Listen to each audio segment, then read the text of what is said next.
The Las Vegas Raiders got a big time victory against their division rival, the Kansas City Chiefs. A couple of defensive scores in there. Antonio Pierce, like the last 2 weeks, like you look at where this team has been. I mean, just absolutely kicking the shit out of the Los Angeles Chargers on Thursday Night Football, primetime television, just absolutely making a statement.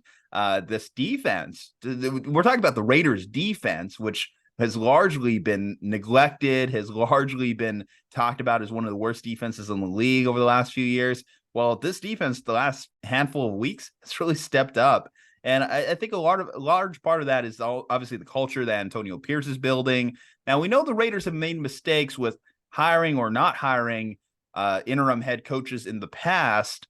Kyle Ledbetter, when you look at this current Raiders situation, do you think they'd be crazy to not hire Antonio Pierce as their head coach tomorrow, for example? Yeah, it's really interesting to think about, especially because everyone keeps saying this is a really weak class of hiring for NFL head coaches. It seems like people really like Antonio Pierce with the Raiders. They've obviously started winning games here at the end of the season, which at the beginning I wasn't really sold on Antonio Pierce because it seemed like the reason he was hired is because he was a Raider type of coach. And usually those things are like, okay, Mark Davis, I'm sure you, with your long track record of success in the NFL, are good at identifying people who are instinctively head coaching material for the Raiders. I'm sure that that's the right hiring process to go ahead. But honestly, this thing has worked out really well. Like I can't. Steve Wilkes last year with the Panthers was another case of a head coaching hiring working out really, really well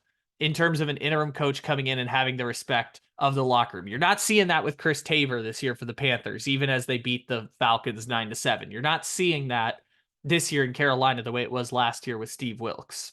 So you're seeing the signs of success at the Raiders. And by the way, the thing that took me from skeptical on Antonio Pierce to being a big fan of Antonio Pierce was him absolutely embarrassing the Chargers, embarrassing the team that left my hometown, the team that I grew up Yeah. rooting for and have quit that narcotic for 7 years. Embarrassing the Chargers on Thursday Night Football was amazing. And that was the moment where I was like, and Antonio Pierce at halftime was saying, don't take your foot off the pedal. Keep going. Keep going. I was like, yes, He got this Brandon is Staley a fired. coach. He ended Brandon Staley's career.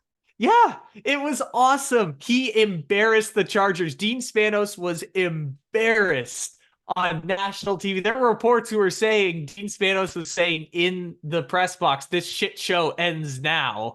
Once they were beating the living crap out of the Chargers. I wish they could have only gone for 70. That's the only thing that I could hold Antonio Pierce to, is I wish they would have scored 70, because they scored 63 points in 3 quarters. It took them 30 seconds into the fourth quarter to get to 63 before they just said, sorry, we're just going to take our foot off the gas now. Sorry, we've embarrassed you in a historic fashion. Now we're going to quit.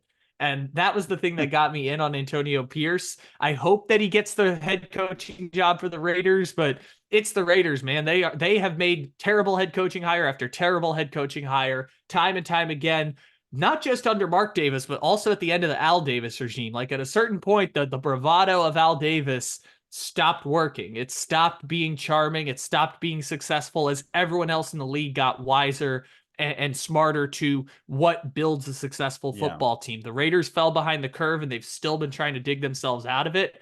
Hence the fact that this offseason they were instinctively out on Lamar Jackson, would not pursue Lamar Jackson even when the Ravens were in contract disputes with him and he kind of half-heartedly requested a trade. Would not engage with Lamar Jackson, and then went out and signed Jimmy Garoppolo. Like the Raiders time and time again have made the wrong decision. They hire coaches to inevitably get fired. And so I think the Raiders are just kind of looking up and saying, this is our 5th head coaching hire of the last 10 years.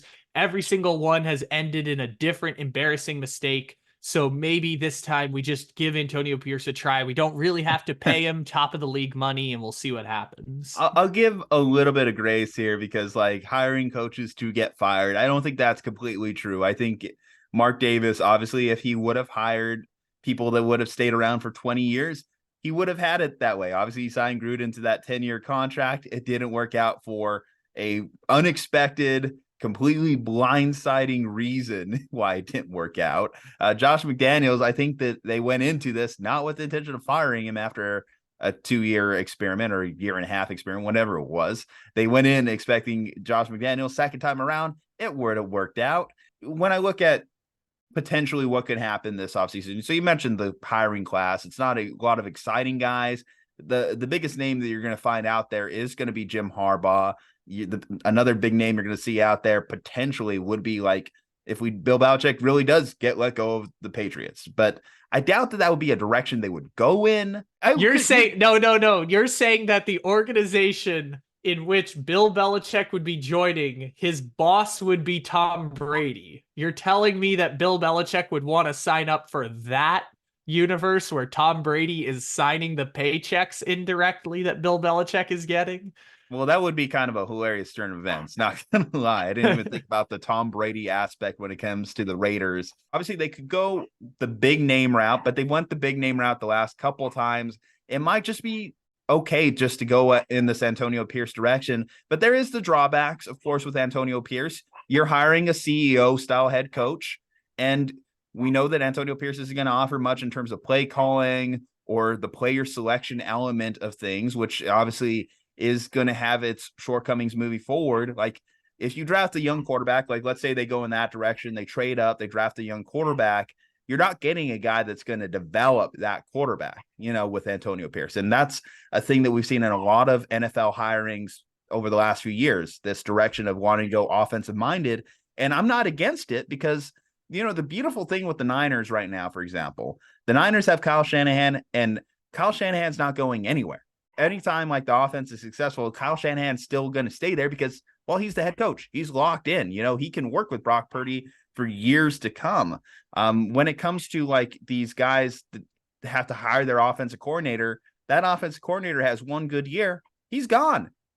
Ben Johnson, he's gone. Bobby Slowick, he's gone. As soon as they have like that head coaching opportunity from engineering like a good offense, they're gone. And then your young quarterback is just left there with potentially the Alex Smith situation where you have 6 different coordinators in your first 7 years and you're just like left like with no continuity. And, that's where we see so many teams go wrong, particularly when they do draft quarterbacks, which it does seem like the Raiders might end up doing because that might just be the right direction. Because again, Aiden O'Connell, we talked about it in another video. Yeah, they beat the Chiefs, but he threw for 68 passing yards.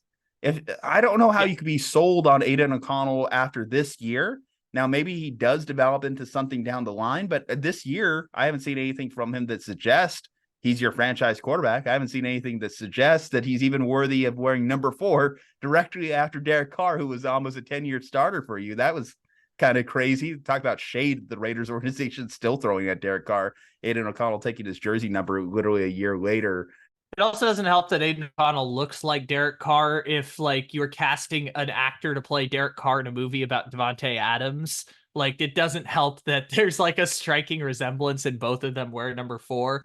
But to your point, in the game against the Chargers, Aiden O'Connell had a 120.7 passer rating, 4 touchdowns and 0 interceptions. Again, Aiden O'Connell will forever love you for doing that to the Chargers. Thank you for doing that to the Chargers.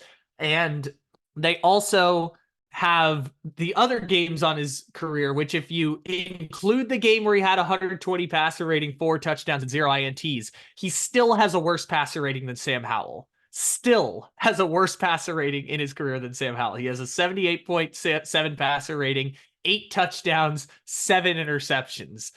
Aiden O'Connell is a backup quarterback. That's fine. He's a backup quarterback in this league. The Raiders are a bad team. Yes, 100%. Now they are 7-8, and they do finish the season against the Colts and the Broncos, and they're technically not eliminated from winning the AFC West yet, because if Kansas City loses to the Bengals of Jake Browning and the Easton Stick Chargers, then the Raiders beat the Broncos and beat the Colts. The Raiders technically win the AFC West. However, that's not going to happen because I bet you Kansas City's not going to lose to Easton Sticks Chargers, and the Raiders are probably going to lose one of those games to either Jarrett Stidham or to the Colts. I mean, that I know we see those teams that are like, oh, the Raiders can win those games. No, the Raiders are going to probably be underdogs against the Colts, and it might be a push at home against Jarrett Stidham's Broncos.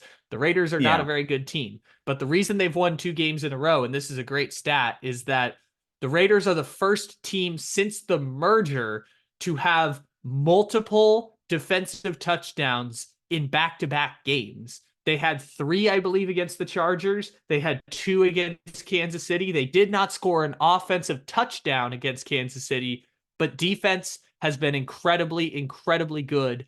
And they've had some incredibly, incredibly lucky plays on defense. Like pick sixes and strip sixes are some of the most random moments that you see in the NFL. It's usually a combination of offense making a big mistake and defense making a great play. Rare do you ever see defensive touchdowns on a scale that the Raiders are getting the last 2 weeks. And I wouldn't base like the hiring process of Antonio Pierce based on, well, look at this defensive improvement. No, the defense is scoring a lot of points. And I know that's going to make it look better, but those are not things that are going to translate. Again, it's the first time since the merger that a team has had multiple defensive touchdowns in back-to-back games. This is an incredible statistical anomaly on defense. I wouldn't base that on the decision to hire Antonio Pierce, but I would look at it and say, Patrick Graham is a pretty good defensive coordinator. Like when he was with Joe Judge and the Giants, everyone seemed to really love Patrick Graham, and they were advocating for him being the coach after they fired Joe Judge. And now he's gotten to the Raiders. That defense really seems to rally around him. Antonio Pierce used to be a linebackers coach in that defense. It seems like they might struggle to hire an offensive coordinator because there's just a shortage of those in the NFL right now, and they don't really have a quarterback or very much to get you excited on the offensive side of the ball. But that defense looks like Patrick Graham is the guy that they should keep around. And if Antonio Pierce is kind of the emotional soul of that defense, then maybe it's worth keeping Antonio Pierce around. All right, guys. Do you think that Antonio Pierce will be the next Las Vegas Raiders full-time head coach? I'd like to hear your thoughts in the comment section. Leave a like on the video, subscribe to the channel, follow us on all our social medias from Juju and Kyle. Stay safe, happy, and healthy. We'll see you next time.